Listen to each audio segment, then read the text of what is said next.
Hello.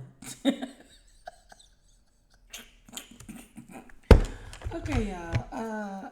I was supposed to be doing some work, but I'm gonna do it in between. I'm gonna do it in between.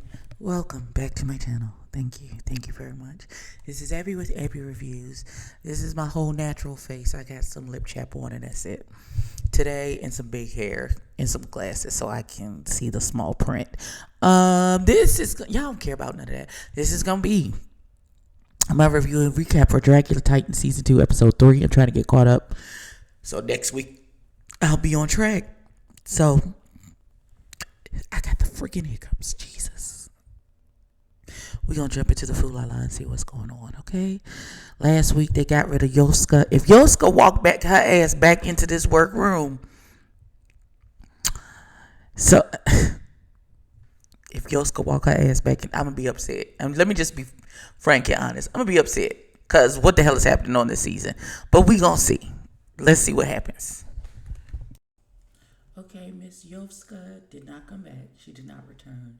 If somebody doesn't complete the fright feat, though, this is the rule that I heard at the beginning of the season. We're going to see if it happens.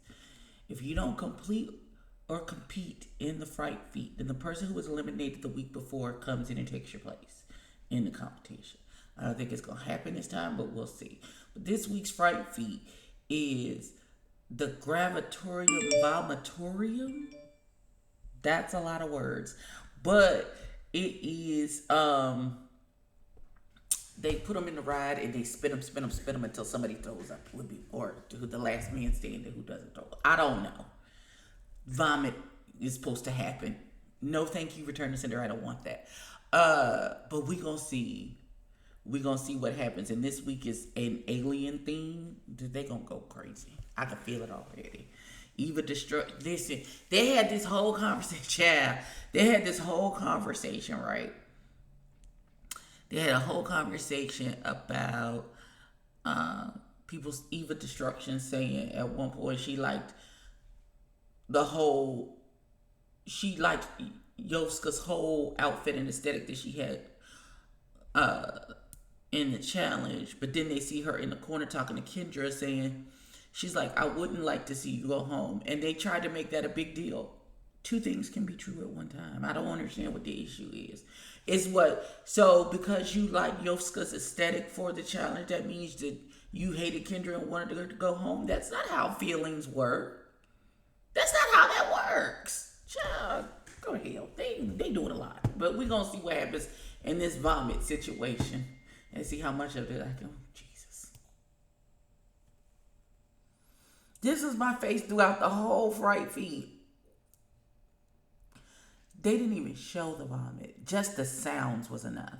Like, but they were in the room. So if you vomited in the room while the room was spinning, does that mean it got on somebody? Oh, no, I don't even want to. I feel like they pulled the okie doke, though, because they didn't show really anything. So I'm okay with it. Not we get out the vomitorium just to go right back to Days of Our Lives with Hoso, Astrid, and Abora. And now Astrid is in her feelings because they address the fact that she and Hoso be hugged up.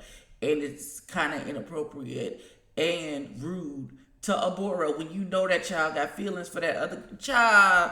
And then Asher was like, well, I feel like it's not like I'm trying to F her in front of everybody. You know, we could lay on the couch and be hugged up. You just don't give a damn about that girl's feelings, and you licked it, so it's yours. And so you trying to stake your claim so that there's no confusion with Abora. So you trying to rub it in her face every 35 seconds. And the fact that people are giving you flack because it is generally bad taste to be that rude to someone without giving any consideration to their feelings. We understand your feelings, but to be so blatant in disregard to the odd man out in this situation is distasteful. It honestly is. I'm sorry. Yeah, it just is, to me it's distasteful.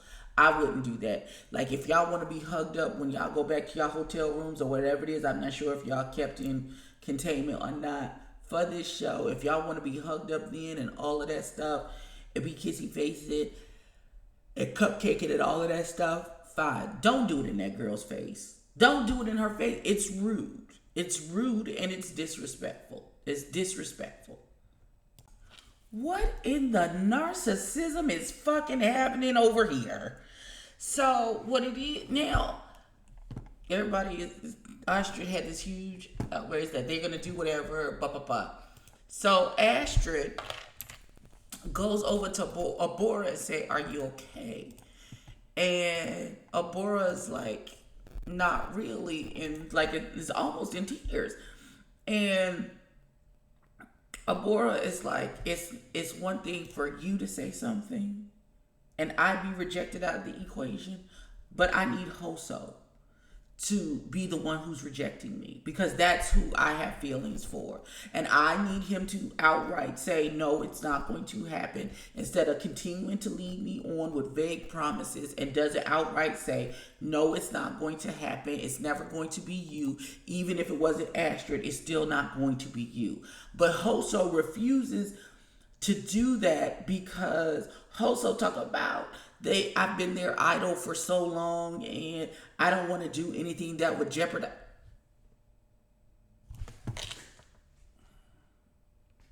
You don't want to do anything that jeopardizes them being your idol. So you just gonna continue to string this baby along because it makes you feel good about yourself. Okay, got it. Got it. And you don't want them to stop worshiping you. Okay. Astrid and Abora should run off together with each other at this point because what the hell?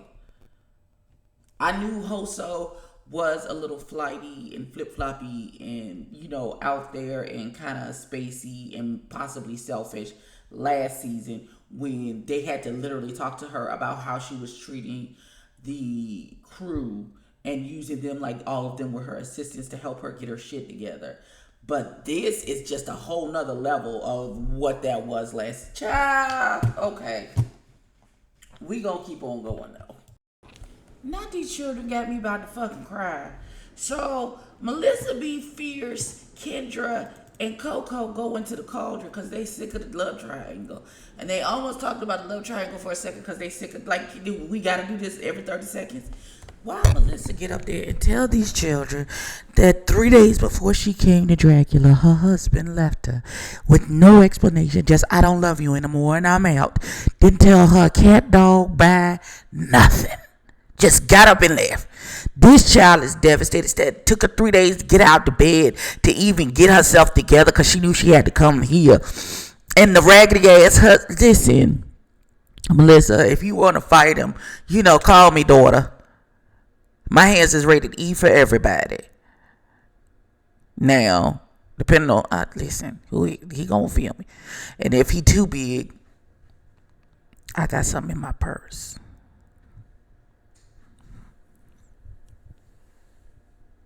Okay. I'm devastated for her. And now it's the next day, and they getting ready for the challenge, and Eva goes to check on Abora. Abora is like, listen, thank you so much for checking on me. I love that you checked on me. I can't be the laughing, joking person today. I'm too hurt for it. I'm just trying to get through this whole situation, and I'm fragile, and I'm trying to keep myself intact. Baby, you ain't never spoke true. I've been where you are. I understand. And listen, I'm praying for your heart, and that the light bulb come on, and you to walk on, and you learn your worth enough to walk away from Hoso without ever getting that rejection that you think you need. Okay. All right, we gonna judge. This is a lot of interpersonal shit for a drag competition, but I digress. We gonna keep it pushing. Okay, all right. Pause. Now, not they said this man was in a bunch of Marvel movies and Dune and stuff, and then they say his name, and then they show his face. I've never seen this man a day before in my life. Sorry to this man. Sorry to this man. David Dushman. I can't pronounce your last name, baby, but I don't know who you are. You look familiar, I think. You look, I don't know. I think, maybe, might, I don't know. Let's see what happens, child. Okay. And again, Melissa, let me say this. Melissa, two things can be true at one time. Eva Destruction was talking to Kendra and she was like, this love triangle is running me ragged. And then she goes to check on Abora and be like, are you okay? I can check on my friend even though her situation is running me down. Two things can be true at the same time. It's not black and white. It's not one way or the other. No, that's not how. Okay. Lesson for the day. All right. Not you done pulled the page with Alaska Thunder. Why is Alaska a judge? Looking absolutely magnificent. Hair on a billion. Daughter. The episode just got 10 times better just from her presence. But I digress. We're going to keep on going. So I just want to give my 2 cents before we get too far into the judging because this was a lot. First, Erica Clash. Miss Ma'am, you did that. When I say you were unrecognizable, I had to rewind it to look at the name on there to figure out who you were. Your complete aesthetic, the whole thing. Daughter, wonderful job. You were safe, but wonderful job. Who else was safe? Somebody else was safe. Hold on, let me figure out who else was safe. The other person that was safe was Melissa B. Fierce. Now, I feel like they're going to put Abora and Kendra back in the bottom too and then drop somebody to the trap door, but we're going to see. But I would also like to give a special shout out to Coco Kane. Bitch, you beautiful. Listen, I don't even know. That's all I got. You are stunning. Do you hear me? Absolutely gorgeous. Like, it's just ridiculous. It's ridiculous. All right, let's go. So there were 2 winners, Hoso and Victoria Black. I know Coco Kane is safe. I know she is. I'm just trying to figure out who's going to be in the bottom. But we could, I digress. Let's go. Not you safe and almost in the top, and then giving a 15-minute dissertation about how you are so close but you don't win. Girl, go to hell. Nobody has time for that. The people who are actually in the bottom need to campaign, try to figure out what the fuck they gonna do, or if they gonna make it to the next episode. And you talk, girl, go to hell. Astrid, the obliviousness that you display in your relationship with Hoso and what y'all do in front of Abora is making itself abundantly clear in this speech about why that continues to happen. Because what the hell are you even talking about, daughter? Everybody else is like, this bitch. This is a lot of emotion for safe. Damn near at the top. Daughter. Ghost. Goodbye. They had to cut something out of here. Because there's no way her saying, I'm fucking pissed, you bunch of fucking CUNT, is what got everybody in their feelings after everybody generally attacked this girl. Especially Astrid.